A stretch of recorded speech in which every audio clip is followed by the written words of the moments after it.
Let's take a look at this interesting ACT math geometry problem. All right, so what we have is the coordinates of a circle are given, center is 2, 3, and then you have a radius of 5, and there is a point P on the circle which is given to be 6, 6. So what are the coordinates of the image of P after the circle is rotated 90 degrees clockwise? So it's being rotated 90 degrees clockwise. So I made a 90-degree angle here, and I just basically tried to make a good approximation of what the 90 degrees would look like. And when we do that, we can basically eyeball the answer. The answer is kind of here. So clearly we can cancel the 2, 3 because that's the center of the circle. Choice B is 3, 2, which is here. It's not even on the circle, so we can cancel it. Choice C clearly looks like that's 5 and -1 on the y-axis, 5 on the x-axis. So this looks like the right answer when we eyeball it, when we look at it, make a rough diagram, that's where it falls. So if you're in a pinch for time, then that's the strategy to use. Quickly draw a quick diagram and make it as accurate as possible. Now, if you look at this choice D60, this is here. This angle formed doesn't quite look like 90 degrees.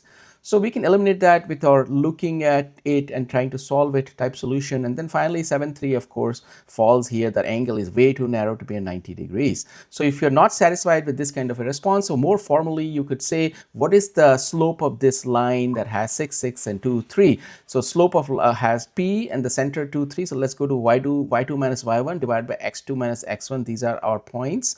So 6 minus 3 divided by 6 minus 2, that gives us a slope of 3/4 for this line. Now remember, the perpendicular line is going to be negative reciprocal. So when we do negative reciprocal of 3/4, you get negative 4/3. So that is the slope of this perpendicular line. Okay, so and we know the center already, 2, 3. So let's go 4 units negative down. So 4 units down from here are going to take us to -1, and then 3 units this way is going to take us to 5. So we've literally gone 4 units down negative because the slope is -4/3, and we've moved 3 units to the right. That brings us exactly at 5, -1. So that is the actual solution, formal solution to solve this kind of a problem, to make sure it's completely accurate.